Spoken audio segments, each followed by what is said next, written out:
पहला प्रेम का उदाहरण, चार उदाहरणों से समझिए प्रेम कौन करता है। पहला उदाहरण है भंवरा। प्रेम का पहला जो उदाहरण है वो है भंवरा। भंवरा कमल से प्रेम करता है। भंवरे में इतनी ताकत होती है कि वो लकड़ी में छेद कर सकता है, लेकिन जब वो कमल में बैठा होता, कमल का वो जो रस पराग जिसे कहते हैं, वो जब रसास्वादन करता रहता है तो कमल बंद हो जाता है। सांझ होते होते कमल बंद हो जाता है। जैसे कमल बंद होता है तो भंवरा भी उसी में बंद हो जाता है। अब वो भंवरा चाहे तो जब एक लकड़ी में छेद कर सकता है तो क्या कमल के पत्तों में नहीं कर सकता? लेकिन भंवरा कमल से प्रेम करता है, इसलिए वो उसी कमल में बंद रहेगा, पर उस कमल को नष्ट नहीं करेगा। उसमें घुटता रहेगा, श्वास नहीं आएगी। ऊपर से कोई हाथी आया, कमल के ऊपर पांव रख के चला गया, कुचल के मर गया। तो प्रेम मर जाना, मिट जाना स्वीकार करता है, लेकिन प्रेम, जिससे प्रेम है उस प्रियतम को कष्ट नहीं दे सकता। ये प्रेम का पहला उदाहरण भंवरा, ये प्रेम। दूसरा प्रेम का उदाहरण है मयूर, मोर, जिसको श्री ठाकुर जी अपने मस्तक पर धारण करके रखते हैं। मोर क्या करता है?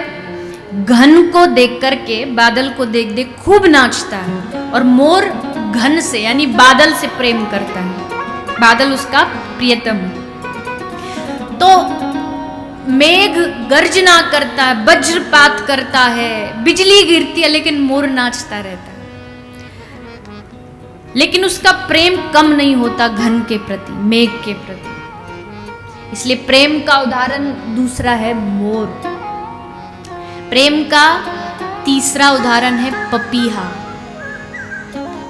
पपीहा क्या करता है? इसका प्रेम कैसा है? बोले इसका प्रेम ऐसा है कि ये स्वाति बूंद को छोड़ करके तुम इसको घी पिलाओ, दूध पिलाओ, गंगा जल पिलाओ, कुछ नहीं पिएगा, बस स्वाति बूंद चाहिए इसे।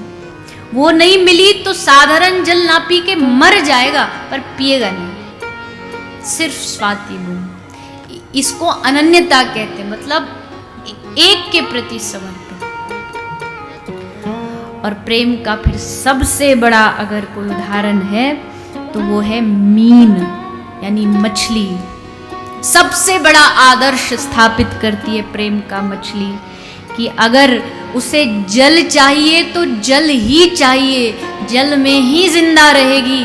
आप किसी दूसरी वस्तु में उसे रखने का प्रयास करो, मर जाएगी जल के बिना, प्राण छोड़ देगी, पर जल के बिना नहीं जिएगी।